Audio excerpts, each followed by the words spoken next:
Our next reader is also going to be a freshman at Rock Creek High School. He's an avid fan of the Packers, made 3 new friends this week, and is very proud to share with you the poem that he's been working on, Marshall Fike.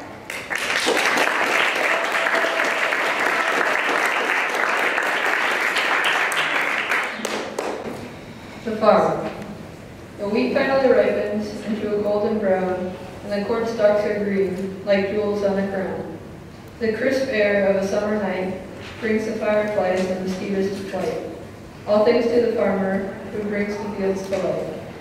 He keeps them alive until he's done, until God decides to put away the sun.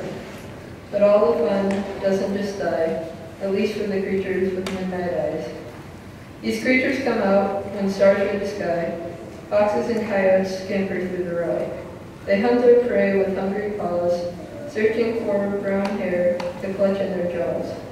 These gallant hunters don't want to stop. After every meal, they have another to claw. But now, to the quarry's delight, the facade of the sky has turned from black to bright. Now the predators are back in their den, and although the sunlight is dim, the farmer is back in the fields again.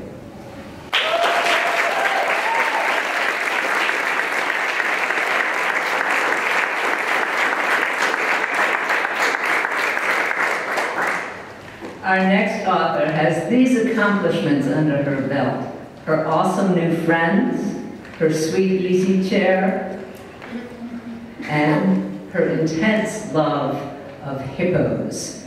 Please welcome Elizabeth Riforgiate.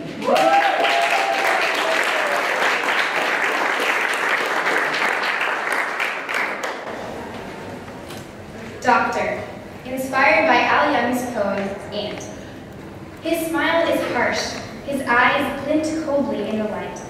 His hair shines, and each strand is like a thread of silver, metal and slicked back. Oh, and his fury, ever like a silent storm brewing. He loves his anatomy books, the gruesome details inscribed throughout the years. People hate him for his riches and his attitude, but they don't see his weaker side. He cries more than ever in spring, for that was when she died. Always full of life his wife was. He loved her more than all the money in the world and all the people in his sorry town. His eyes are pools of water, and the tears dripping from them are individual diamonds. He is a grown man, mourning his wife, a doctor reflecting on the years.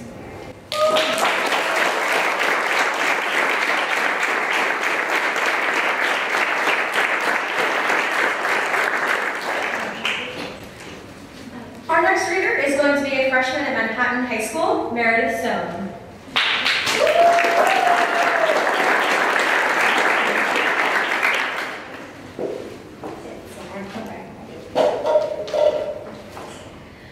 Contrary to what the program says, I will not actually be reading a poem. I was completely guessing what I was going to do, and it turns out I'm actually going to do a story.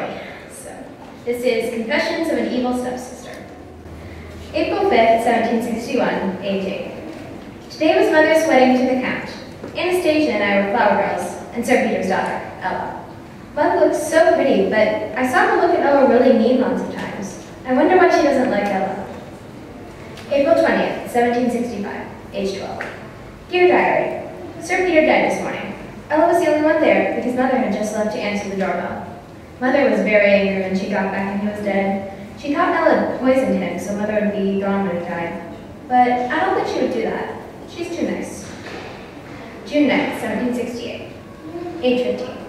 Dear Diary, Anastasia is taken to calling Ella Cinderella because of how dirty she is. Mother makes her do all the chores. Ella doesn't seem to mind. She's always singing, so I don't do anything. That's not me, right? April 5th, 1770, age 17. Dear Diary, the prince is having a ball. I can't wait. Mother, Anastasia, and I are all going. I don't think Ella is. She has a lot of chores, and not a lot of ball gowns. April 7th, 1770. Dear Diary, Anastasia and I were talking about clothes, and Anastasia was saying, I hate this, I hate that, and throwing clothes onto the ground. And I felt like I had to join in. So I threw my favorite bead necklace, fully intending to get it later. And Ella thinks that she can just take it and wear it to the ball. I tried to take it back, and it broke into dozens of pieces, shards like cut glass.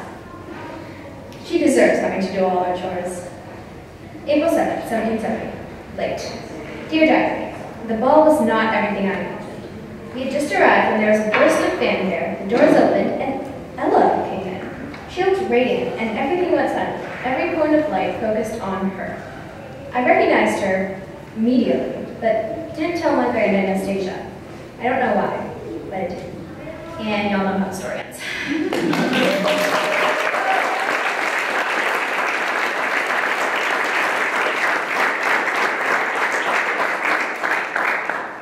Our next reader is going to be a freshman at Manhattan High School. Yes, and is most proud of his awesomeness, Mesiah Allen.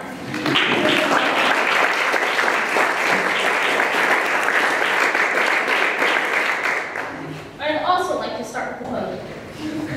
Moving on. I'm actually not going to do random talk in the ocarina. It's misspelled, supposed to be Telk in the ocarina. I wrote a high fantasy story. It's about a dark elf trying to get an ocarina to save a beloved. And this is just part of it.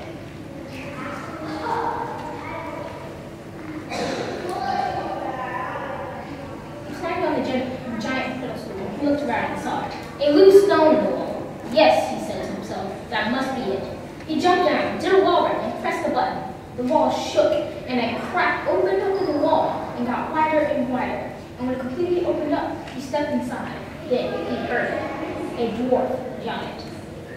It was slow swamping at first, but then once the dwarf giant entered, it could smell him before seeing him. He roared when he smelled Telk's dark magic and days of sweat and travel. Then his gaze averted to Telk. He roared, swinging around his rickety pickaxe, put together by coarse rope, rough logs, and stone boulders. Telk dodged with the roll, and where he last was standing was only reduced down to a smoldering crater. Telk ran through the monster's legs and pulled out his sword.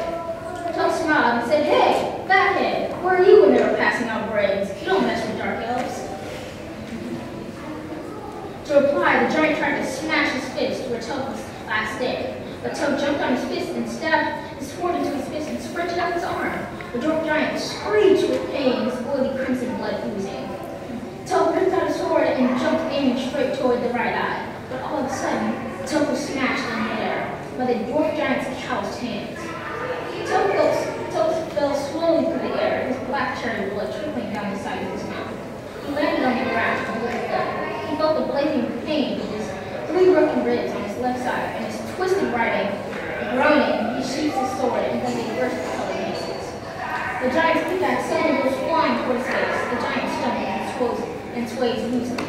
Telk then slips out of his hand. Stumbling and limping blindly, escapes into the forest.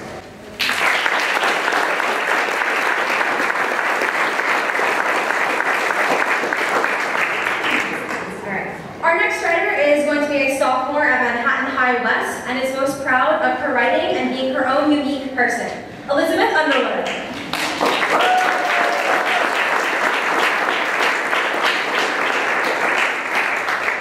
Hello. Okay, I will be reading an original story called The Goggles. One thing Tara had always wanted was a single pair of steampunk-styled goggles. They would work exquisitely with her newly designed outfit made especially for a huge concert she had dreamed of attending for the longest time. On a bleak, semi-shiny day, Tara went to her town's only antique store. She only had 36 hours to find her dream goggles before the concert. After a few minutes of scouring through the shop, she came across a taped box hidden in the back. Unable to control herself, she opened it. Inside this box there lay her goggles. They glistened in the dull lighting, reflecting the flooded mountain ice of her irises. Tara snatched them up and skidded up to the cashier counter. An elderly man sat behind the glass counter, watching her approach. He looked upon the black objects clutched in her hands and frowned. "Those aren't for sale," he said. "But why?" she asked angrily. "They weren't in the shop," he snapped back. please, Tara faintly whimpered, crocodile tears shining in her eyes. Knowing she wouldn't leave until he said yes, the old man sighed. All right, but you must never wear them. Nodding, Tara rushed out of the shop, grinning like a happy fool. 36 hours later, it was the big night. She was all dressed, looking as if the Lords of Style created a smoothie containing Victorian gentlemen, clocks, and pirates. Adorned atop of her head was a cocked black top hat, wrapped with a blue ribbon and a single white plume on the right side. Holding the goggles to her chest, she sighed. Well, I don't think it'll hurt, she muttered, then slowly rested them onto her hat.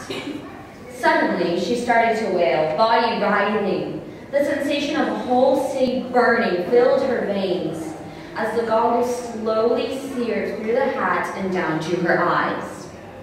They punctured, molding into her blue orbs. Her face hurt like pure hellfire was poured onto it. She's alone now, and the concert went on.